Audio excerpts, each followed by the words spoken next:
Na ninapozungumzia Mungu namaanisha Mungu Baba, Mungu Mwana na Mungu Roho Mtakatifu. Na yeye yuko hapa jioni ya leo ili atambulishe ufalme wake, atoe watu kwenye ufalme wa giza, aingize kwenye ufalme wake. Haleluya.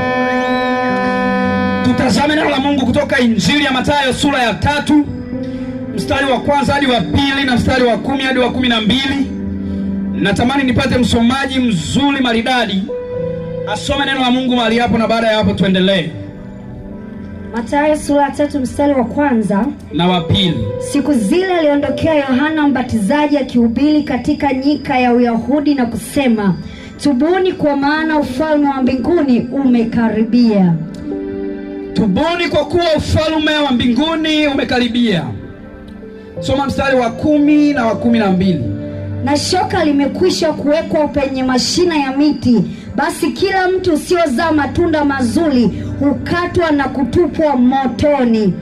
Ambaye pepeto lake li mkononi mwake, naye atausafisha sana uwanda wake na kuikusanya ngano yake ghalani, bali makapi atayateketeza kwa moto usiozimika. Haleluya. Bwana Yesu, nakushukuru kwa neno lako.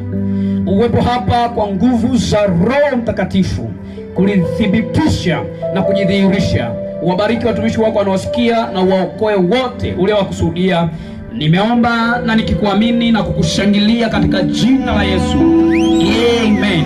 Amen. Alitokea mtumishi wa Mungu kama sisi leo tulivyotokea. Jina lake alikuwa akiitwa Yohana. Huyo alikuja akibatiza na aliwabatiza watu wengi kutoka katika taifa la Israeli. Na alikuwa akibatiza akiwaambia, tubuni kwa maana ufalme wa mbinguni umekaribia. Akaendelea mbele anasema ya kuwa tena shoka lake mwenye kuhukumu limekwisha kuwekwa penye mashina ya miti. Kila mti usiozaa matunda utakatwa na kutupwa motoni. Ameshika chekecheo, yani pepeto, anapepeta ngano, anapepeta na makapi.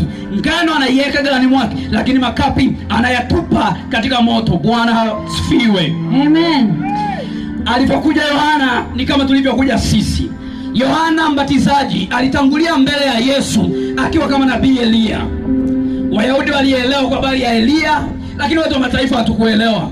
Najua tangu mbingu zimeanza, ufalme wa Mungu umetangulia kwa kumuumba Adamu na Eva na kumweka bustani ya Edeni.